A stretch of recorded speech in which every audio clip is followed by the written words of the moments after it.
Welcome to I chemistry channel. और कैसे हो आप सब लोग? आशा करता हूँ आप सब लोग सही होंगे, ठीक है, घर पर होंगे और अपनी सुरक्षा कर रहे होंगे, ठीक है। तो चलिए आज का टॉपिक स्टार्ट करते हैं। तो टॉपिक है हमारा वेरिएशन ऑफ कंडक्टिविटी और molar conductivity with concentration. Okay, क्या है हमारा टॉपिक स्टूडेंट्स आज का? Variation variation of conductivity, okay, यानी कापा, ठीक है students. Variation of conductivity and molar conductivity क्या है? And molar conductivity with concentration is that clear students? With concentration. तो बेसिकली हम क्या करेंगे, हम ये ऑब्जर्व करेंगे कि इन केस ऑफ कंडक्टिविटी में क्या चेंज आता है जब हम स्ट्रॉन्ग और वीक इलेक्ट्रोलाइट यूज करते हैं, ठीक है। और मोलर कंडक्टिविटी में क्या चेंज आता है जब हम पहली बार वीक इलेक्ट्रोलाइट हम यूज करेंगे और स्ट्रॉन्ग इलेक्ट्रोलाइट, ठीक है। तो अगर मैं जनरल, पहले देखिए क्या क्या पढ़ेंगे हम। जनरल डिस्कशन पढ़ेंगे कंडक्टिविटी का और जनरल डिस्कशन पढ़ेंगे मोलर कंडक्टिविटी का, ठीक हो गया।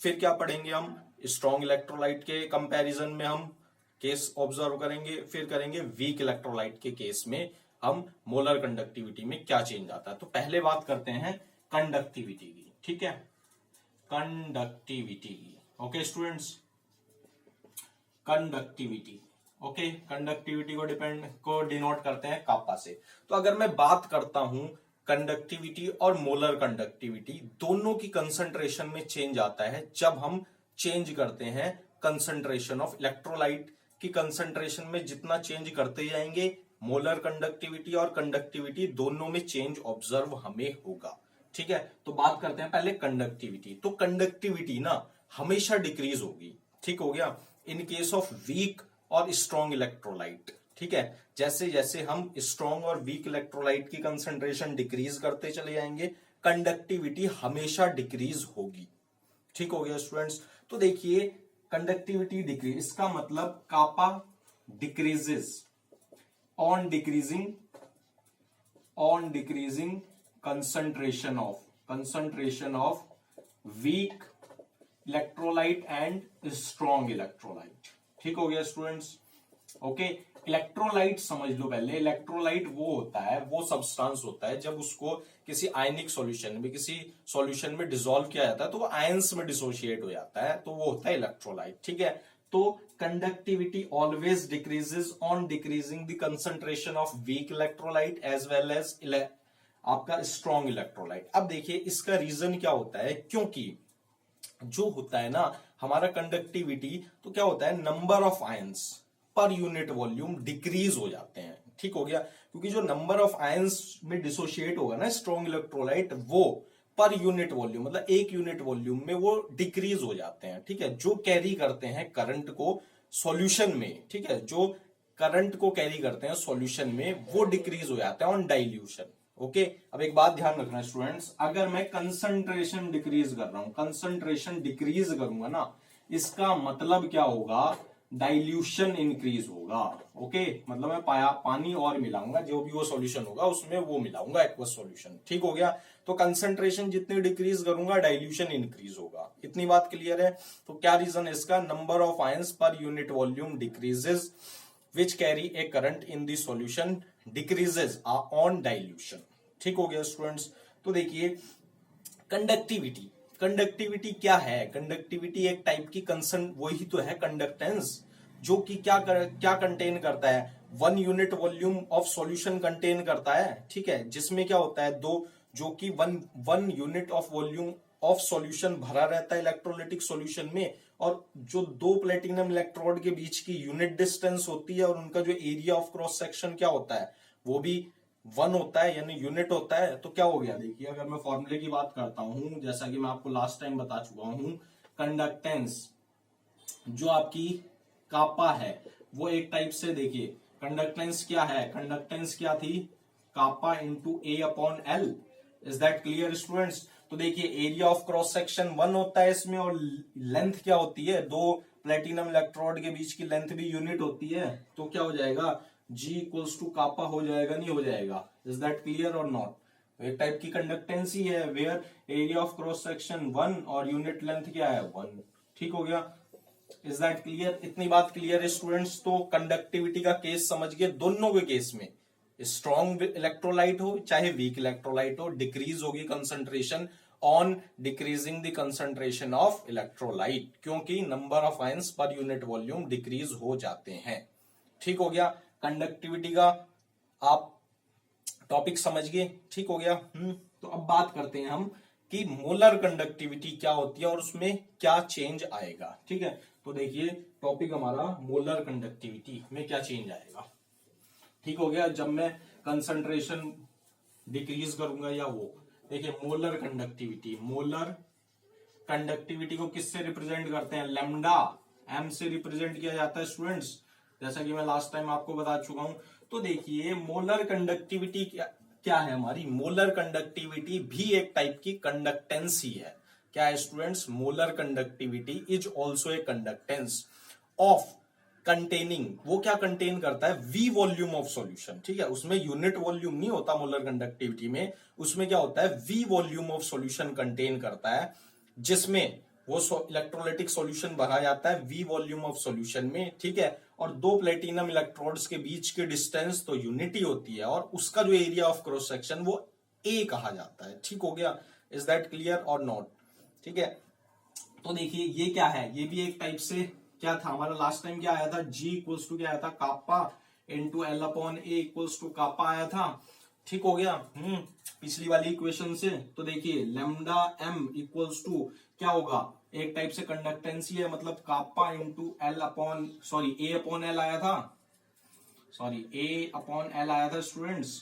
ठीक है, ए अपॉन एल था, इक्वल्स टू कापा के बराबर ही होगा ये। ठीक हो गया? इज इट क्लियर और नॉट? तो देखिए अगर मैं बात करता हूं इसकी, तो यहां पर क्या था? वेयर एल इक्वल्स टू 1 था। इज दैट क्लियर और नॉट?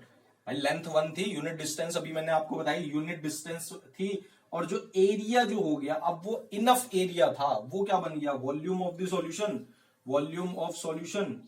इज दैट क्लियर और नॉट? ठीक है, तो देखिए अगर मैं लैम्डा एम की बात करता हूं तो क्या हो जाएगा? कापा ये क्या है? 1, लेंथ 1 है, इंटू ए क्या बन गया? वी, वॉल्यूम ऑफ सॉल्यूशन बन गया, नहीं बन गया? इज दैट क्लियर और नॉट? तो ठीक है, समझ में आ गई। तो molar conductivity is also a conductance where the electrolytic solution is large enough to occupy the V volume of solution containing 1 mole of electrolyte. ठीक है, containing 1 mole of electrolyte is a unit distance having area of cross section is A.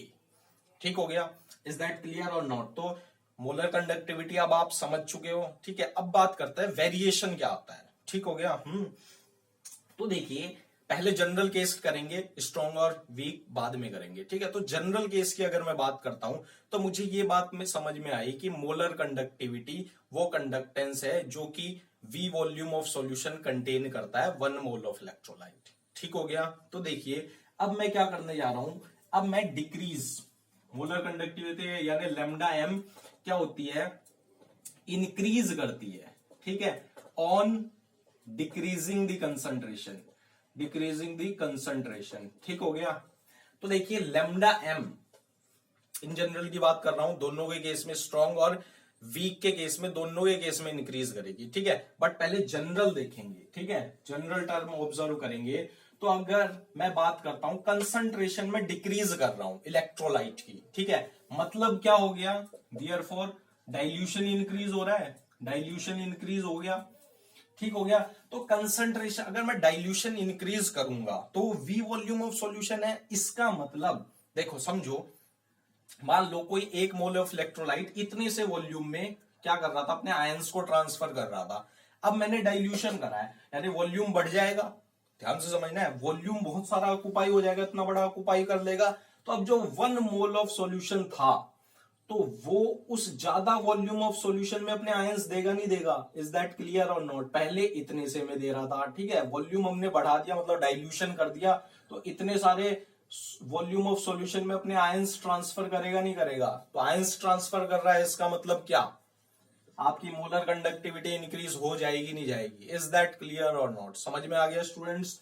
तो देखिए क्या हो जाता है, इसका reason हम ये कह सकते हैं कि on decreasing the concentration the volume क्या हो जाएगा, इंक्रीज हो जाएगा। ठीक हो गया, कि इसका मतलब वॉल्यूम इंक्रीज हो जाएगा उस 1 मोल ऑफ इलेक्ट्रोलाइट की सॉल्यूशन का जिसमें वो कंटेन करता है।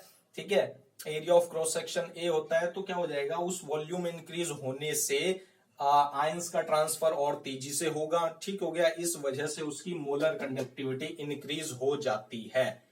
ओके स्टूडेंट्स, तो देखिए अगर मैं इसको दूसरी लैंग्वेज में ये कह सकता हूं कि मोलर कंडक्टिविटी वो एक टाइप की कंडक्टेंस है जो कि एक इलेक्ट्रोलिटिक सॉल्यूशंस की कंडक्टेंस है। ठीक हो गया, जो कि क्या करता है, जिसका एरिया ऑफ क्रॉस सेक्शन इतना ज्यादा हो जाता है कि वो V volume of solution occupy करता है 1 मोल ऑफ इलेक्ट्रोलाइट, जिसके बीच में जो दो प्लेटिनम इलेक्ट्रोड के बीच की डिस्टेंस 1 होती है और area of cross section A होता है। इज दैट क्लियर और नॉट? इतनी बात समझ गए? ये दोनों का केस है। ठीक है, जनरल इलेक्ट्रोलाइट का। ठीक है, वीक और स्ट्रॉन्ग। ठीक हो गया, डिटेल में समझेंगे नेक्स्ट वीडियो में, डिटेल में समझेंगे कि वीक का क्या केस होता है और स्ट्रॉन्ग इलेक्ट्रोलाइट का क्या केस आएगा। ठीक हो गया, अब देखिए इतनी बात समझ गए भाई, इसका रीजन हमने समझ लिया, मोलर कंडक्टिविटी क्यों इंक्रीज होती है ऑन डाइल्यूशन। ओके, अब देखो, अब मैं एक कंडीशन ऐसी आएगी जब बहुत ज्यादा डाइल्यूशन कर देंगे, मतलब डाइल्यूशन क्या हो जाएगा, इनफाइनाइट, तो आपकी जो कंसंट्रेशन क्या हो जाएगी, वो 0 को अप्रोच करेगी। ठीक हो गया, ध्यान से समझना है। देखो इसको मैं मिटाता हूं। देखिए व्हेन कंसंट्रेशन, देखिए ध्यान से समझो, when concentration approaches to zero, approaches to 0। Okay, तो इस कंडीशन में क्या होगा, इनफाइनाइट डाइल्यूशन हो जाएगा, नहीं हो जाएगा, इनफाइनाइट डाइल्यूशन हो जाएगा स्टूडेंट्स, डाइल्यूशन अकर्स।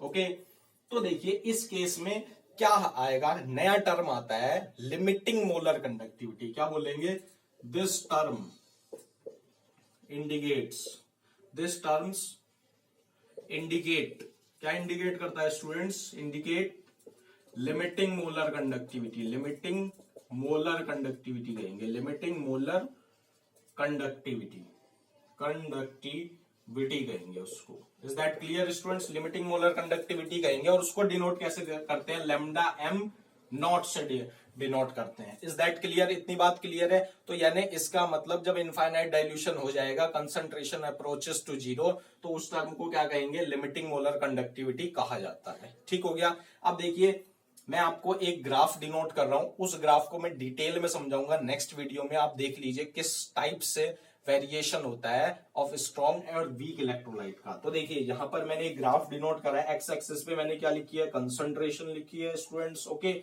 यहां पर मैंने क्या लिखी है, मोलर कंडक्टिविटी। ठीक है, तो देखिए कैसे ऑब्जर्व आता है, वीक इलेक्ट्रोलाइट का पहले कम होता है, फिर देखिए क्या गजब का इंक्रीमेंट होता है। ठीक हो गया, ये किसके लिए है, एसिटिक एसिड के लिए, CH3COOH, ये क्या हो गया, वीक इलेक्ट्रोलाइट।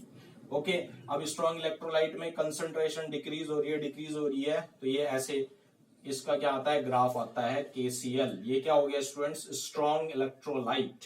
ओके, इसको अब हमें केस पढ़ना है वीक और स्ट्रॉन्ग इलेक्ट्रोलाइट का, वो हम नेक्स्ट वीडियो में पढ़ेंगे। ठीक हो गया स्टूडेंट्स, इसी के साथ ये वीडियो यहीं पर खत्म हो जाती है। वीडियो अच्छी लगे लाइक करो, शेयर करो, सब्सक्राइब करो चैनल को। ठीक है, thank you for watching this video.